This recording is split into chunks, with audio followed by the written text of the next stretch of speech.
ভারতের নানান স্থানে নানান মন্দির, এক একটি মন্দির এবং দেবতার ভিন্ন ভিন্ন মাহাত্ম্য।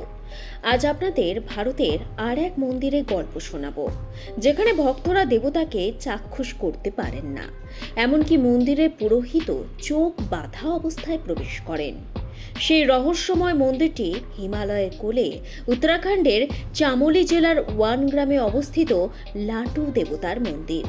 প্রায় ৮৫০০ ফুট উচ্চতায় অবস্থিত এই মন্দিরটির চারিদিক বরফ ঢাকা পাহাড়, গভীর জঙ্গল আর গহন নিস্তব্ধতা।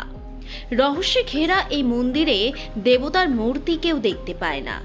প্রায় ৭০ থেকে ৭৫ ফুট দূর থেকেই ভক্তেরা পুজো সারে।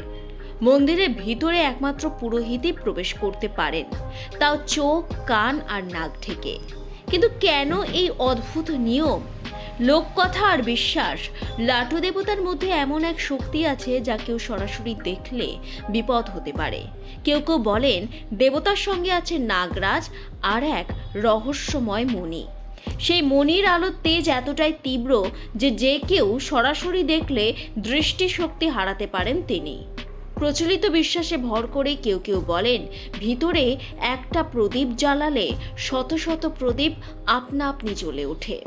আবার কারোর মতে সাপের বিষের প্রভাব এড়াতেই নাকি এমন নিয়ম তৈরি হয়েছে, যদিও এর বৈজ্ঞানিক প্রমাণ এখনো মেলেনি। বছরের পর বছর গবেষণার পরেও এই ধাঁধার উত্তর অধরা। এই লাটু দেবতা কে ছিলেন? জনশ্রুতি অনুযায়ী লাটু দেবতা হলেন দেবী নন্দার ধর্মভাই। ঘুরে বেড়ানোই ছিল তার নেশা। ঘুরতে ঘুরতে একদিন তিনি এসে পৌঁছান এই ওয়ান গ্রামে। জায়গাটি তার খুব পছন্দ হয়ে যায়। এখানেই থেকে যাওয়ার সিদ্ধান্ত নেন তিনি। কিন্তু একদিন ঘটে যায় বিপত্তি। তৃষ্ণার্ত অবস্থায় তিনি ভুল করে জলের বদলে মদ পান করে ফেলেন এবং পড়ে যান। জিহ্বা কেটে যায়।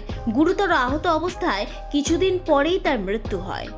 লোকবিশ্বাস অনুযায়ী এরপর থেকেই এই জায়গা হয়ে ওঠে লাটু দেবতার পবিত্র ধাম। শুধু ইট পাথরের নয়, ভারতের এই মন্দির বিশ্বাস, লোককথা আর অলৌকিকতার এক অদ্ভুত মিশ্রণ। ব্যুরো রিপোর্ট, লটারি সংবাদ।